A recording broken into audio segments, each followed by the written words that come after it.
Hi friends and welcome to the Cluck It Bucket. Today we are discussing how to choose a chicken breed. When choosing a chicken breed, it depends on your goal.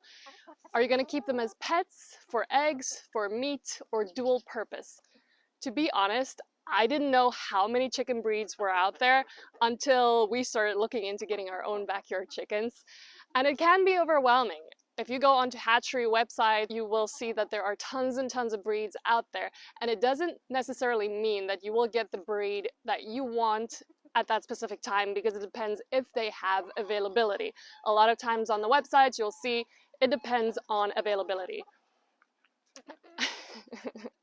The easy way out would be to go to your Tractor Supply or your local feed store and just see what they have available. There are certain breeds that are a little bit more docile and a little bit better to keep as pets, but it depends what you want them for. For us, primarily we thought for eggs, and I cannot tell you how quickly I fell in love with them. So basically now they are like pets.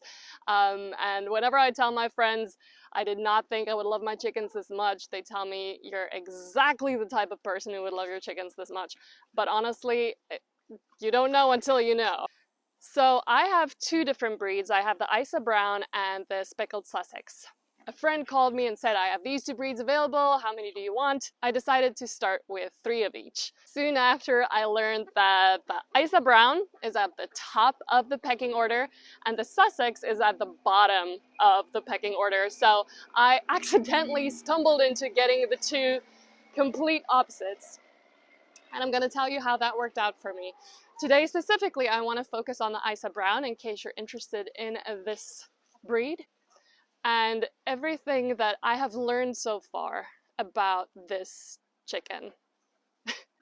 In another video, I will be discussing the Speckled Sussex, and so please subscribe if you haven't yet so that you can get notifications and updated about these beautiful birds. That's the number one reason I got them, is because they are so pretty and I love their speckles. They're so cute. Now, I am not a chicken professional. This is just my experience and information that I have gathered in one basket. So enjoy. So the Isa Brown, or the ISA Brown, I don't really know how you say that. I just like the sound of Isa Brown, so that's what I'm gonna refer to. It actually stands for Institut de Sélection Animale, which is a French poultry breeding company. And this breed is actually more of a brand, just like Apple or Samsung.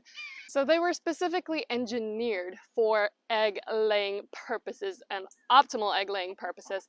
I am still a couple of weeks out. Mine are still a little bit young, so I will report back as soon as I know, but they should start laying soon, and I'm looking forward to it.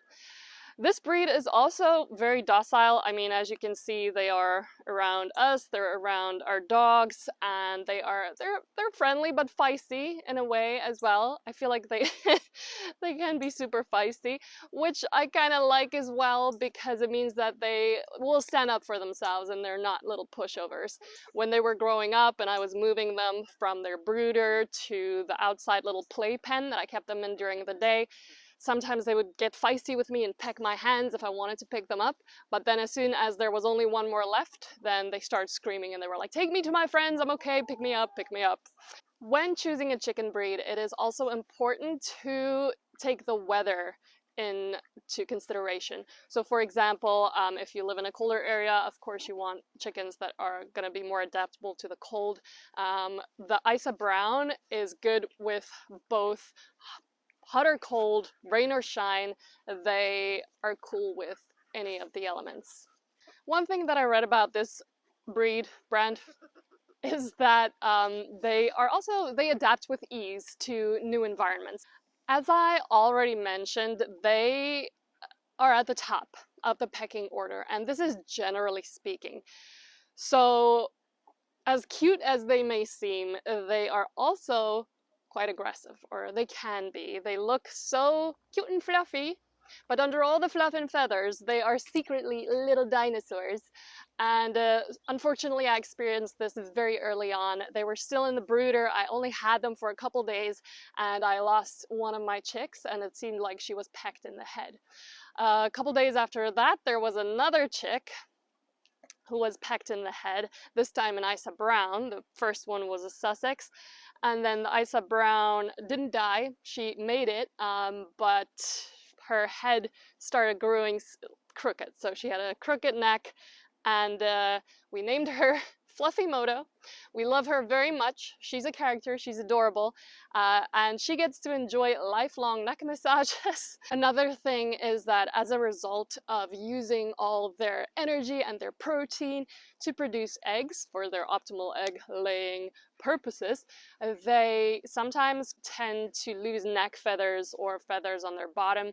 Of course, I don't have experience with this yet because, as I said, my chickens haven't started laying eggs yet, but you can help them by giving them a protein boost, giving them some extra proteins in their diet. So this is something that can be managed. I truly hope that this video has given you insight into the Isa Brown chicken, into this particular breed, but also give you a little bit more clarity on how to pick a breed.